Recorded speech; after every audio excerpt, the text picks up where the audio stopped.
Mas como é que fica de fato agora que foi entregue todo o texto, né?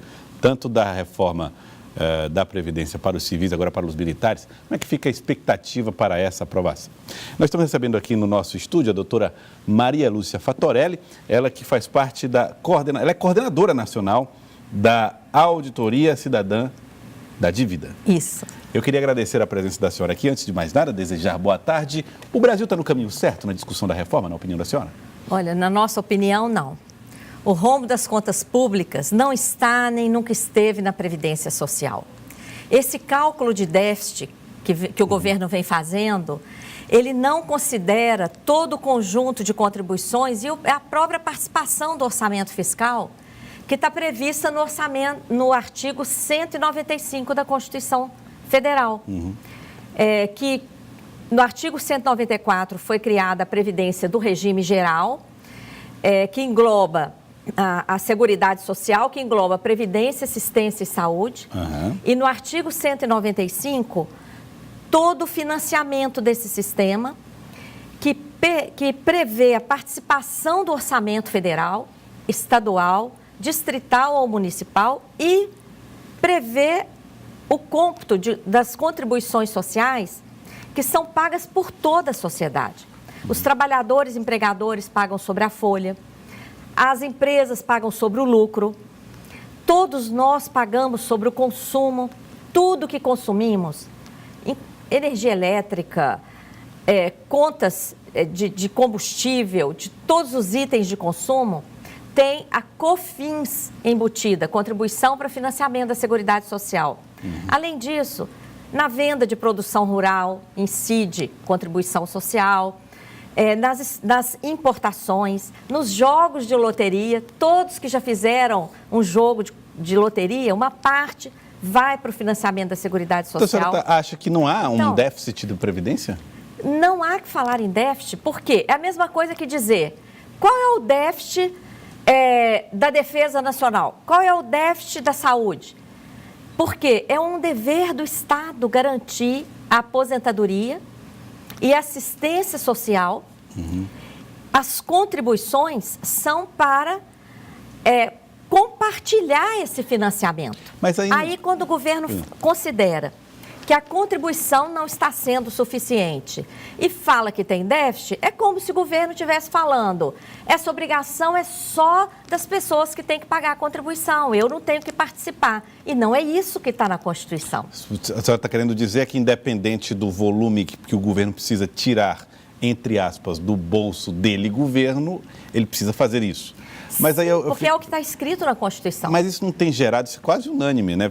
Deixou de ser uma questão de partido, todos acreditam que sem a reforma da Previdência a situação do Brasil fica muito difícil. Porque as pessoas não estudam e não compreendem o problema do endividamento público no Brasil.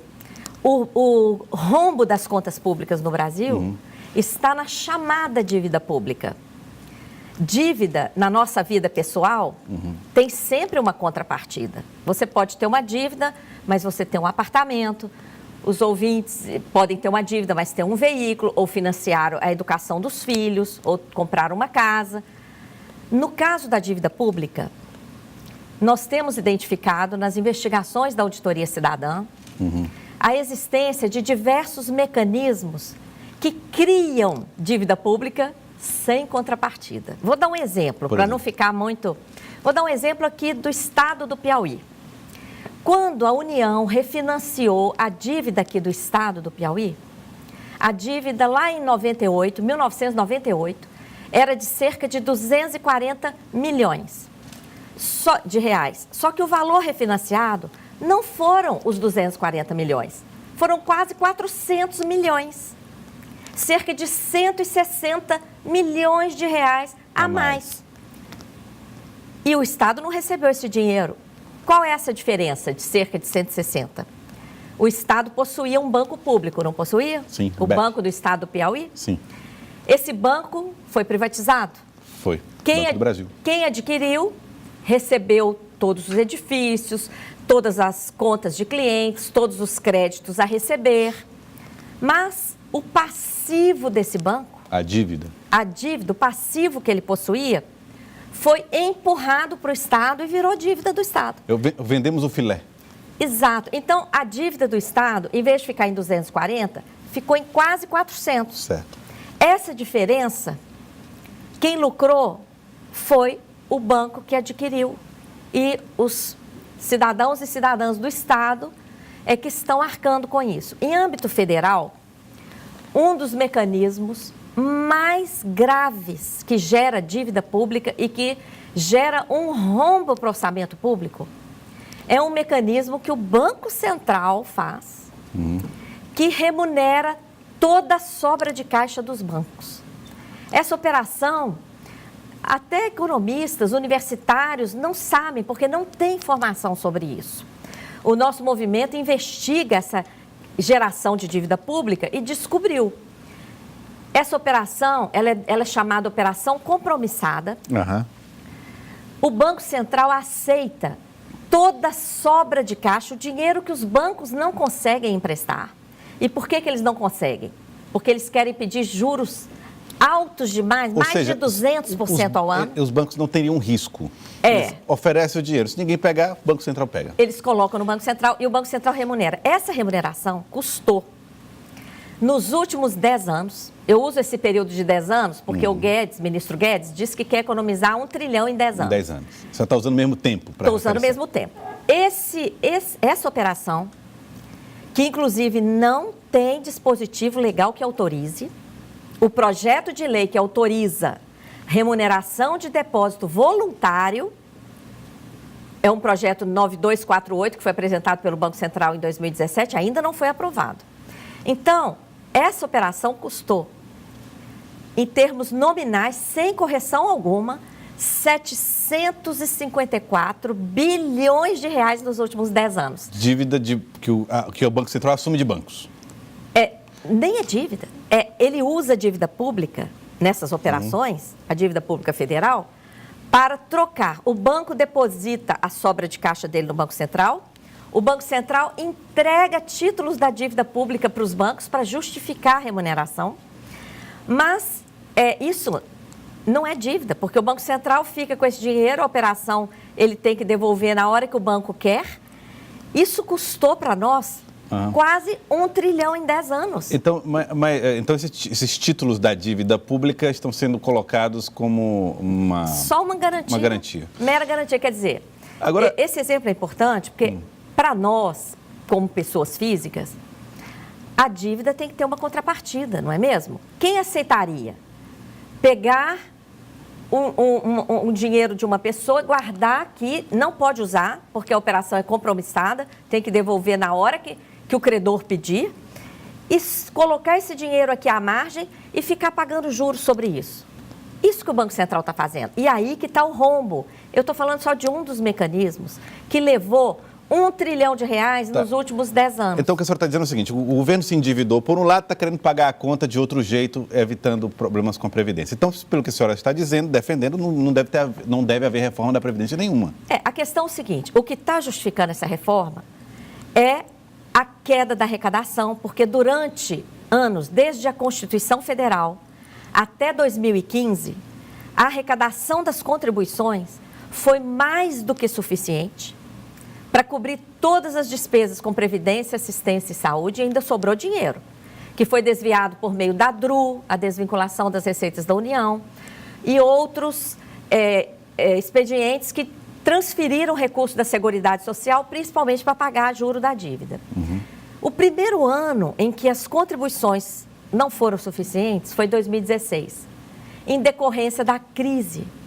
E essa crise tem a ver com essa operação que eu acabei de falar, do Banco Central. Porque quando o Banco Central aceita esse depósito voluntário e remunera com os juros mais altos do mundo, que o Brasil pratica, o que acontece? Gera uma escassez de moeda no mercado, porque os bancos preferem colocar no Banco Central do que correr risco e emprestar para a indústria e para o comércio. Quantas empresas que vocês que estão nos ouvindo conhecem que quebraram porque não deram conta de pagar a dívida bancária?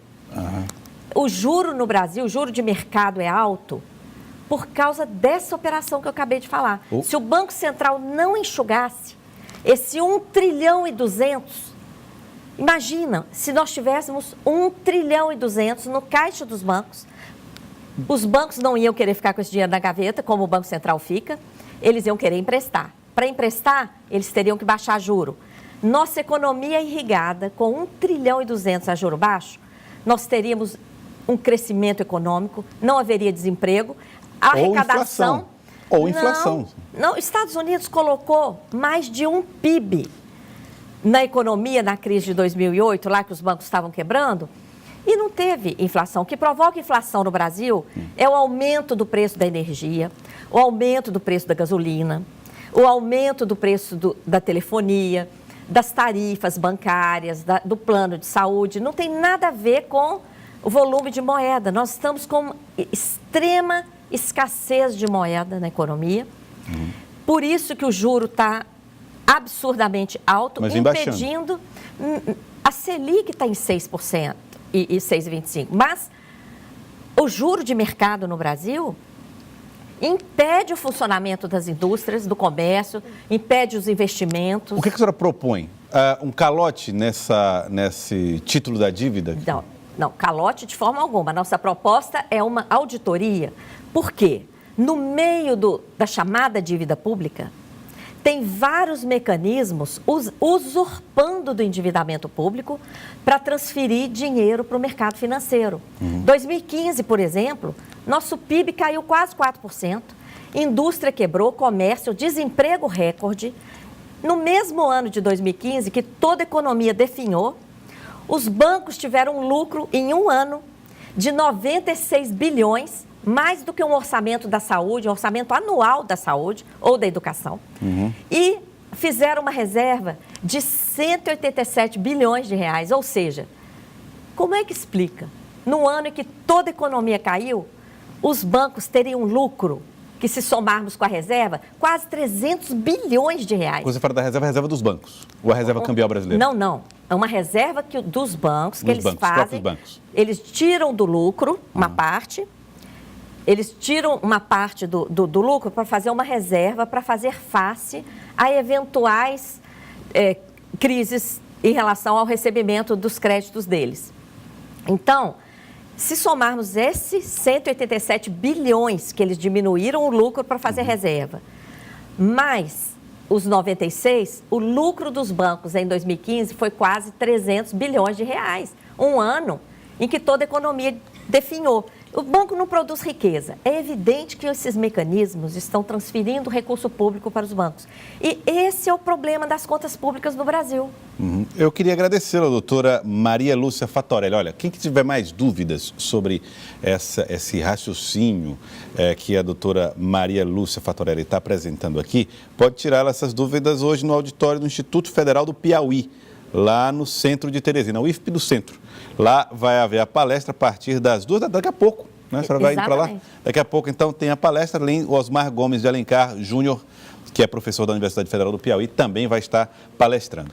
Detalhe, tudo de graça, hein? Você chega lá, assiste a palestra, está tudo de graça. É uma promoção do pessoal da Andes, do Sintrajuf, do Sintelp também, tá a turma... Está aqui, inclusive o pessoal do Sindicato dos Policiais Federais e da Polícia Civil também, dos agentes de Polícia Civil. Muito obrigado pela presença, doutora, pela presença aqui conosco. Obrigado. Eu que agradeço. Por nos ajudar a entender um pouco mais dessas complicadas contas públicas. É muito importante, se puderem acessar a página da Auditoria Cidadã da Dívida. Nós temos uma página no Facebook e na web, auditoriacidadã.org.br. Muito obrigado pela presença aqui no nosso Jornal do Piauí.